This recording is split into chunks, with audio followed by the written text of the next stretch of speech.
ଆପଣ ବହୁତ ପରିଶ୍ରମ କରୁଛନ୍ତି କିନ୍ତୁ ସଫଳତା ମିଳୁନାହିଁ କି?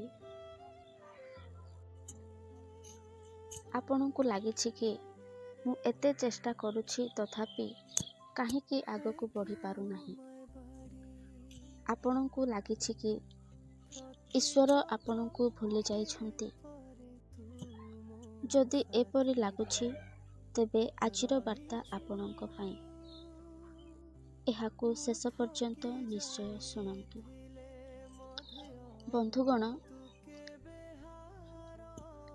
ଆଜିର ଦୁନିଆରେ ପ୍ରତ୍ୟେକ ମଣିଷ ସଫଳ ହେବାକୁ ଚାହାନ୍ତି।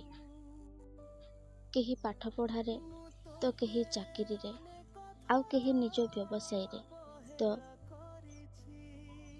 ଆଉ କେହି ନିଜ ପରିବାରକୁ ଶାନ୍ତିରେ ରଖିବାକୁ ଦିନ ରାତି ପରିଶ୍ରମ କରନ୍ତି। ଅନେକ ସମୟରେ ଆମେ ଏତେ ପରିଶ୍ରମ କରିବା ପରେ ମଧ୍ୟ ସଫଳତା ପାଇପାରୁନାହୁଁ। ସେତେବେଳେ ଆମ ମନ ଭାଙ୍ଗିଯାଏ। ଆମକୁ ଲାଗେ କି ଆମର ସମସ୍ତ ପରିଶ୍ରମ ବ୍ୟର୍ଥ ହୋଇଗଲା। କିନ୍ତୁ ପ୍ରଭୁଙ୍କ ବାକ୍ୟ ଆମକୁ ଶିଖାଏ ଯେ ଈଶ୍ୱର କେବେ ବି ତାଙ୍କ ସନ୍ତାନମାନଙ୍କୁ ଭୁଲନ୍ତି ନାହିଁ। ଯେତେବେଳେ ଗୋଟିଏ ଦ୍ୱାର ବନ୍ଦ ହୋଇଯାଏ ନା, ଈଶ୍ୱର ଆମ ପାଇଁ ଆଉ ଗୋଟିଏ ଭଲ ଦ୍ୱାର ଖୋଲିବା ପାଇଁ ପ୍ରସ୍ତୁତ କରୁଥାନ୍ତି। ଯଦି ଆପଣ ଆଜି ହାରିଯାଇଛନ୍ତି ବୋଲି ଭାବୁଛନ୍ତି, ଯଦି ଆଜି ଆପଣଙ୍କ ମନ ଭାଙ୍ଗି ଯାଇଛି, ତେବେ ନିରାଶ ହୁଅନ୍ତୁ ନାହିଁ।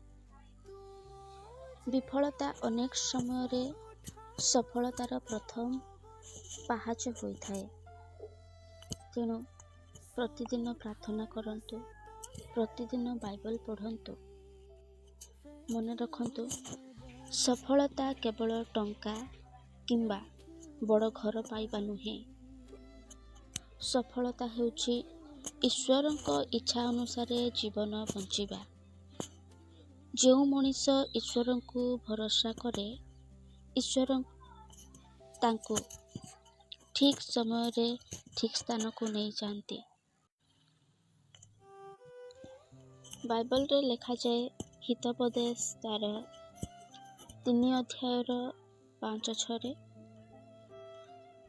ତୁମେ ସର୍ବାନ୍ତଃକରଣ ସହିତ ସଦାପ୍ରଭୁଙ୍କଠାରେ ବିଶ୍ୱାସ କର ଓ ନିଜ ସୁବିବେଚନାରେ ଆଉଜି ପଡ଼ ନାହିଁ।